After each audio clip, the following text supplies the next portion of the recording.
राजस्थान की हल्दी घाटी की ओर से देश के शासन को सर्वाधिक आईएएस देने वाली दिनकर की माटी को अपने प्रणाम निवेदित करता हूं। मुझे गहरे अफसोस के साथ ये कहना पड़ रहा है कि मैं दिनकर की कर्मस्थली पर खड़ा हूं।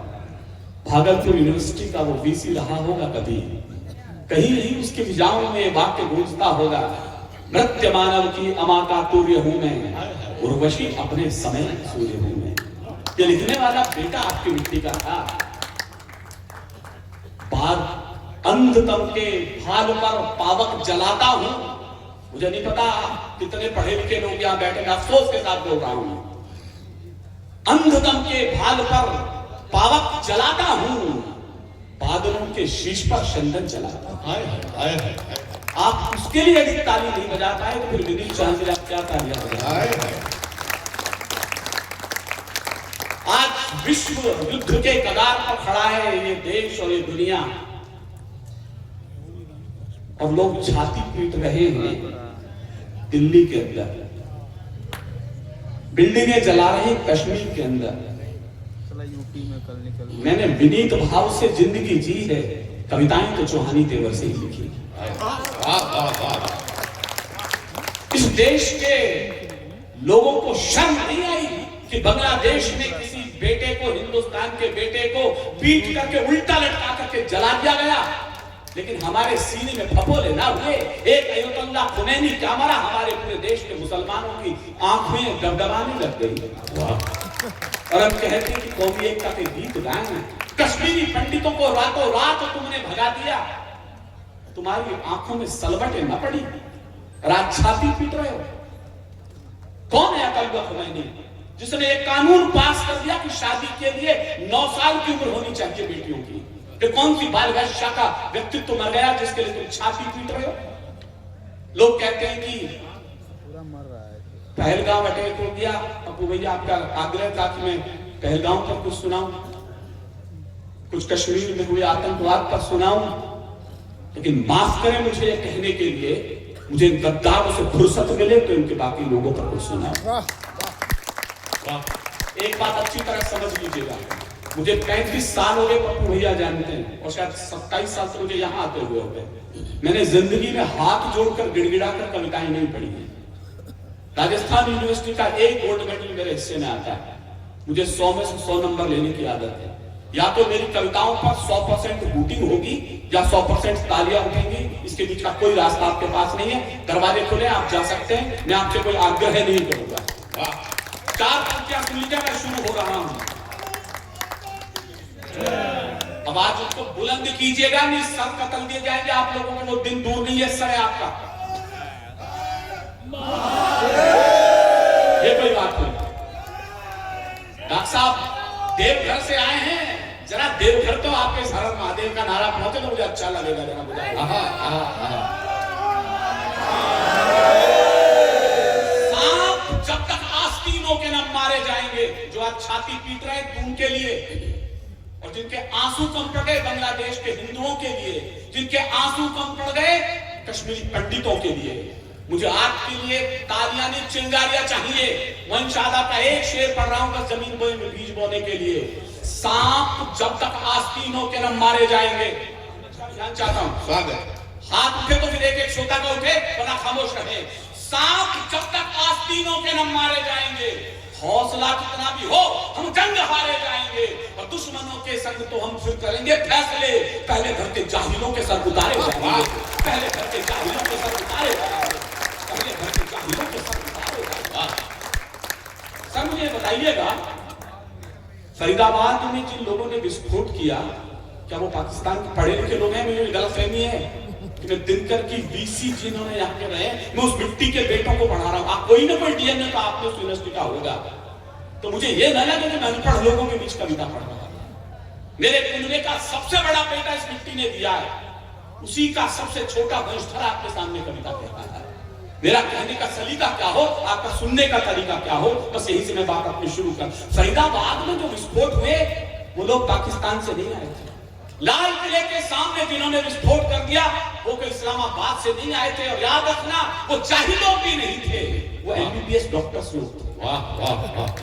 अब यदि इसके बाद कोई मजहब पूछ करके मना कर दे कि मैं उस डॉक्टर से इलाज नहीं कराऊंगा, तो फिर हिंदुस्तान के लोगों को दोष मत दीजिए। मैंने अपनी बात कह दी है सर। आपको तो घाव पर मरहम लगाना चाहिए था। लोग कहते हैं हत्याएं हो गई। मेरी एक बात पर आपकी तालियां उठे, ये वाक्य कल तक मुझे इस फिजाओं में कोई हत्या हुई कि नहीं मुझे नहीं पता, लेकिन विश्वास की हत्या पहली बार हिंदुस्तान में फरीदाबाद में हो गई। डॉक्टर दो ही लोगों पर भैया हम आंख बीच करके भरोसा करते हैं, या तो मां के ऊपर भरोसा करते हैं कि वो दूध पिला दे या उसमें जहर मिला दे, हमें पता नहीं होता, हम शिशुवत होते हैं। या डॉक्टर्स के सामने तिवारी जी हम टेबल पर लेटे होते हैं, वो हमें किडनी निकाल ले, हार्ट फेल कर दे, डॉक्टर पर निर्भर है।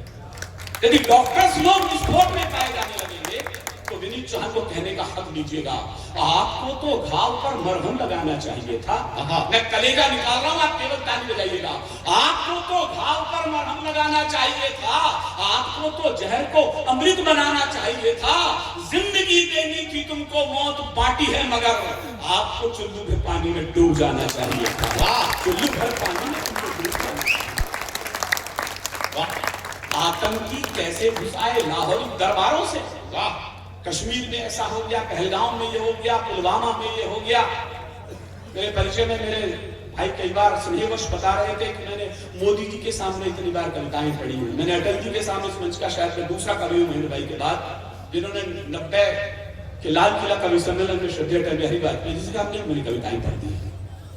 मैंने मोदी जी के सामने भी कविताएं पढ़ी, लेकिन इसका मतलब ये नहीं है कि मैं उनके चरण चुम्बन की भाषाएं पढ़ने लग जाऊं। यदि वो यूजी जी पर गलत है तो ये भी बात मुझे कहने का हक दीजिएगा।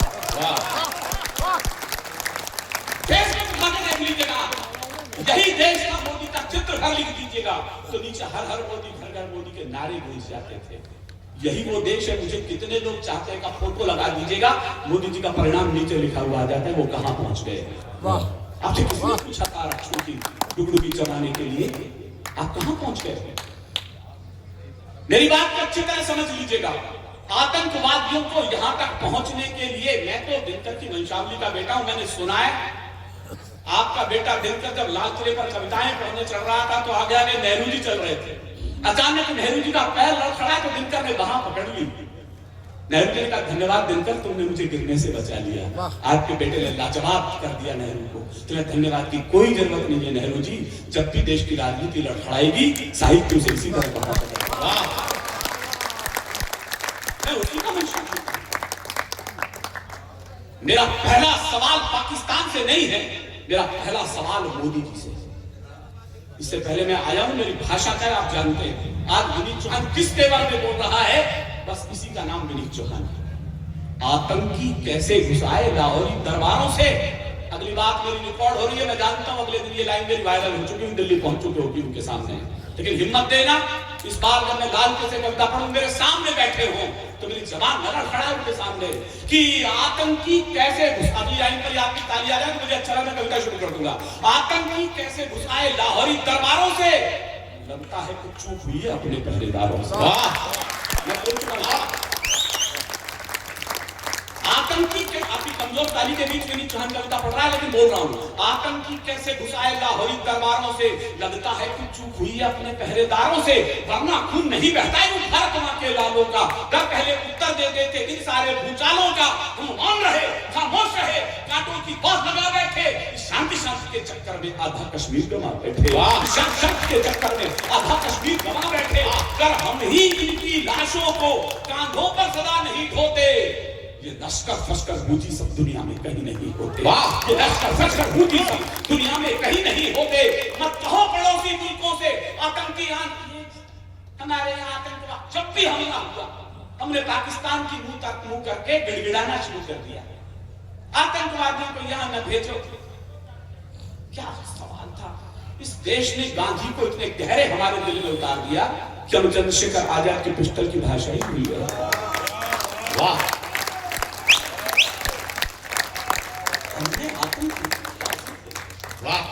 आतंकी कैसे घुसाए लश्कर फश्कर बूझी सब दुनिया में कहीं नहीं होते। मत कहो पड़ोसी मुल्कों से, ये भाषा चाहिए। दिनकर की मिट्टी जवाब दे। मत कहो पड़ोसी मुल्कों से आतंकी आंधी बंद करो, तुम अपने मियां के सर को शेरों की तरह बुलंद करो। तुम अपने मियां के सर को शेरों की तरह बुलंद करो कि हमले कलमे रुक सकते थे, आगे बढ़कर हुंकार भरो। एक ही इलाज बचे तो एक हाथ खड़ा करके मुझे बताया कि बस यही इलाज बना है। मत कहो पड़ोसी मुल्कों से आतंकी आंधी बंद करो, तुम अपने मियां के सर को शेरों की तरह बुलंद करो कि हमले कलमे रुक सकते हैं, आगे बढ़कर हुंकार भरो। इन आतंकी अड्डों पर बस बम्बों की तुम बौछार करो। आतंकी इसकी बौछार, इसकी कैसी बौछार। हमारा पुलिस का जवान गन लेकर के जाता है, जीन्स के ऊपर कुर्ते डाल के लोग मोमबत्ती लेके आ जाते हैं, इन्हें मारो मत, ये आतंकवादी नहीं है, फूफा जी ये नाश्ता करने आए पाकिस्तान से। अजीब देश है ये। 8 IPS ऑफिसर हमने जेल के सीटों के पीछे डाल दिए। इस समय विनीत चौहान कविता पढ़ा, मैंने पूछा क्यों? कहला इन्होंने कुछ टेररिस्टों को गोली मार दी थी। मैंने कहा हलवा खिलाते हैं? मुझे बोलते हुए शर्माई गई, आपको सुनकर भी शर्माई गई। 123 लोगों ने ऑथेंटिक साइन किए इस मुल्क के अंदर। आपने कभी सुना है कि आपकी कोर्ट, आपका न्यायालय या कोई वकील लोग बैठे हुए शाम को 5 बजे बाद कभी खुला है? हिंदुस्तान में बंबई का हाई कोर्ट रात के 2:30 बजे खोला गया। मैं 3 कैमरों के सामने रिकॉर्डिंग के समय बोल रहा हूं, मेरी बात गलत हो तो मुझे टोक दीजिए कि तुम झूठ बोलकर गए थे। मैंने सोचा कोई शंकराचार्य अरेस्ट हो गए होंगे, इसलिए रात को 2:30 बजे खोलना पड़ा। मुझे सुनकर अफसोस हुआ, आपको सुनकर शर्म आई। क्या लगे आतंकवादी याकूब मेमन को फांसी मत लटकाओ, इसके बच्चे छोटे हैं। साइन करे 123 लोगों ने, हमारी तरह तुम्हारी तरह छोटे लोग नहीं थे। वो बड़े फिल्मों के एक्टर, डायरेक्टर, पद्मश्री, बड़े कवि, बड़े राजनेता।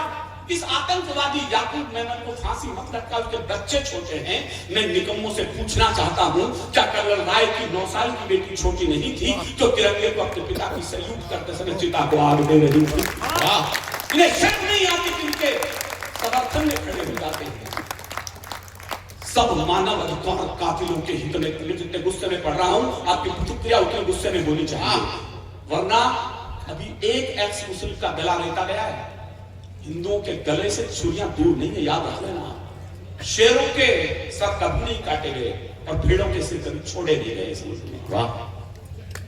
सब मानव अधिकार कातिलों के हित में तन जाते हैं, इसीलिए तो रोज भेड़िए छाती पर तन जाते हैं।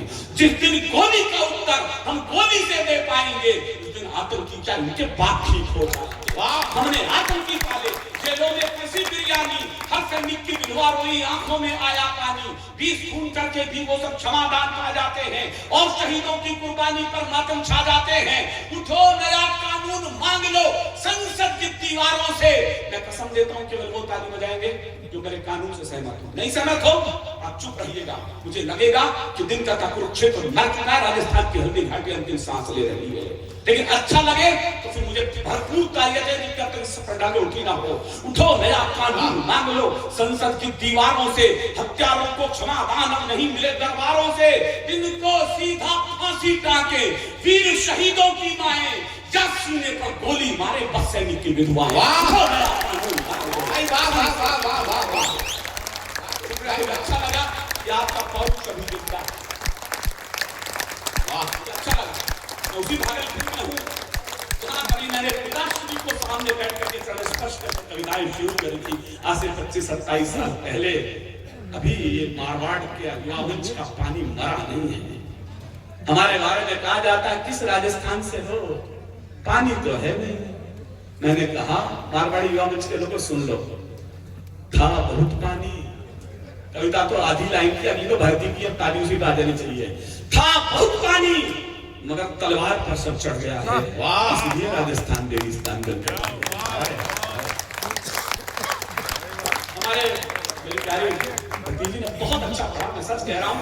आज के इस मंच की मेरे 2 उपलब्धियां हैं। मेरा प्यारा भाई महेंद्र मधुर, अरे प्यारी सी बिटिया पप्पू भैया, मुझे कहने का हक दो, मैं यहाँ नहीं बोला तो कहाँ बोलूंगा। आपको भी 62 साल हो गए कमीशन कराते हुए। क्या कविता की यात्रा बूढ़े अंकल के चश्मे साफ करने के मोतियाबिंद से करने तक कविताएं नहीं उतर आई है इस मंच के ऊपर। उनके बीच में कोई बच्ची अच्छी कविता पढ़े, उसे एक भी जगह लक्ष्मण रेखा नहीं लानी है। इस मर्यादा के, इस प्यारी सी बिटिया को भरे आकाश के लिए आपकी तालियां उठनी चाहिए। तो बहुत मुझे अफसोस था कि अब आपकी ताली बजाई, मैं संतुष्ट हूं। और जो भाई ने आज राम के लिए छंद पढ़े हैं, मैं सचमुच दिल से कह रहा हूं, तुम्हें ढेर सी मुबारकें दे रहा है दिल। अब आप मेरे साथ शामिल हो जाना। तुम्हें ढेर सी मुबारकें दे रहा है दिल, काश हो जाए तुम्हारी उम्र में मेरी उम्र भी शामिल। हास्य के टुकड़ियां बड़ी हो सकती हैं, वीर की दहाड़ बड़ी हो सकती है, लेकिन गीतकार बड़ी क्यों हैं, इन्हें मरने मत देना। बादल जो लब में बड़ा मिला, माना आंसू से बड़ा मिला। हम लोगों की दहाड़ बड़ी है, लेकिन ये दोनों गीतकार बड़े क्यों हैं? बिहार के लोगों, इनके आशीष के चंदन इनके माथे पर रखना, हम तो बजवा देंगे तालियां। बादल जो लब में खड़ा मिला, माना आंसू से बड़ा मिला, लेकिन जो बूंद प्रतीक्षा में आंखों के द्वार खड़ी होगी, आकार भले ही छोटा हो, बादल से बहुत बड़ी होगी। वाह, बड़े बड़े बड़े डाला है आपने, क्या बात है। हम तो लोहारों की बस्ती के लोग हैं, आवाज ज्यादा करते हैं। ये सुनारों की बस्ती के कारीगर हैं, इनकी कारीगरी बड़ी है, की कारीगरी के क्या अद्भुत कमिश्रण किया। परंपराएं निभाना कोई मारवाड़ी मंच से सीखे। आपने दोनों को अपनी आधी आधी उम्र दे दी है, कुछ हमारे लिए भी बचा कर अभी भैरव बाबाओं को भी यदि उम्र देनी पड़ गई तो फिर मैं भी काकभूषणी समझो। हाँ, ये भी मतलब मैं इसको भी उम्र दूं, इसकी खुद की भगवान ने आदि करके भेजी। तो लोगों की हालत देखो ना, ये भी उम्र चाह रहे हैं, धरती के बोझ। आज मेरे से आप ही कह रहा था। अच्छा, संजय के बारे में मेरे को एक अच्छी बात है, शायद आप लोगों से बहुत कम लोग जानते होंगे। ये राजस्थान सरकार में बहुत बड़े पद पर डिप्टी कमिश्नर के पोस्ट पर हैं, एक बड़े विभाग में हैं और एक संस्थाएं चलाते हैं। वो वृक्षारोपण के लिए बड़ा काम करते हैं। जहां देखो हरा भरा, जयपुर को आप देखेंगे, संजय भैया की मेहनत है, आप उसके लिए ताली बजा सकते हैं। आज यहाँ आया तो बड़ा उदास था मेरे पास जब पहुंचा, ये कलकत्ता से कविता पढ़ के भी फ्लाइट से आया। भैया ये जो वृक्षारोपण है ना, ये कोई अच्छी चीज नहीं है। अरे मैं सरकार प्रचार कर रही है, वृक्षारोपण करो, हरियाली बचाओ, ऑक्सीजन आती है। नहीं, पुलिस पकड़ लेती है। मैंने कहा यार, वृक्षारोपण में पुलिस कैसे पकड़ लेती है? अब जो अगली बात इसने बताई जिनके समझ में आए वो ताली बजाए, बाकी पड़ोसी से पूछना बात क्या है। वृक्षारोपण में पुलिस कैसे पकड़ लेती है? क्योंकि भैया यही बात मैं थाने में जयपुर में कोतवाल साहब को शाम तक समझाता रहा, गांजे का पेड़ भी तो पेड़ ही होता है। खाली तो हो गई आप नहीं जमानत करवा के। मैं सही बता रहा हूँ। ये टेढ़ा 1.5 फुट पे खड़ा हुआ, उसको अंग्रेजी का मास्टर है। आपको शायद बहुत अंग्रेजी ये भी पढ़ाती है बच्चे हमारे, ये भी अब ये प्राइमरी का हेडमास्टर। इसकी लगा दी ड्यूटी गांव में, वहां बूढ़ी महिलाओं को पढ़ाओ, को पढ़ाओ, बूढ़े पोतों को पढ़ाओ। वो बुढ़ियाएं जिन्हें दिखता नहीं, आंख में मोतिया बिंद हो रहा, उन्हें क्या पता गंगा जी कहाँ है, सिंध कहाँ है। ये पढ़ा रहा उनको ABCD बुढ़ियाओं को। मैं जल्दी आऊंगा वो लोग बात कर। हाँ नहीं, वो तो इतना घटेगा तो तू ही करेगा, मैं थोड़ी करूंगा। अगर पौरुष महकती शाम के अधीन हो जाए, तुम ही बोलो कि रण में बाजुओं को कौन तोलेगा। मैं भी ये काम करूंगा देशी जी, तो फिर विनीत चौहान का मतलब क्या है? अगर पौरुष महकती शाम के अधीन हो जाए, तुम ही बोलो कि रण में बाजुओं को कौन तोलेगा। अगर हम भी जुल्फ चुंबन की भाषा बोलने लग जाएं, कहो फिर आग की भाषा को आखिर कौन बोलेगा? कहो फिर आग की भाषा को आखिर कौन बोलेगा? कहो फिर आग की भाषा को आखिर कौन बोलेगा? मैं 7-8 साल बाद यहाँ आया हूँ सर। एक उपलब्धि मेरे जीवन में आ गई है। मुझे पद्मश्री तो नहीं मिली है, लेकिन उससे बड़ी चीज मिल गई है। आप कभी जैसलमेर जाना, वहां कनोट माता का एक मंदिर है। ये सब जीके का सवाल बता रहा हूं। सुनते हैं आज तक वहां कोई भी मिसाइल यदि पाकिस्तान ने घेरी है, वो फटा नहीं, कोई बम फटा नहीं। वहां कनोट माता के मंदिर में ऐसा है। वहां BSF का पूरा कैंप लगा हुआ है। अब कभी आप BSF के कैंप पर जाना, विनीत चौहान की 2 लाइनें सेना ने अपने कैंप के ऊपर लिख दी है। मेरे लिए इससे बड़ी कोई पद्मश्री नहीं। वो 2 लाइन मैं आपको सुना रहा हूं। मेरे पत्रकार लोग मुझसे पूछ रहे थे कुछ अखबार के लिए 2 लाइन में, तो कल हेडलाइन आ जाए। अभी राजनाथ सिंह जी मिले तब चाइना में गलवान घाटी में सब गड़बड़ हुई।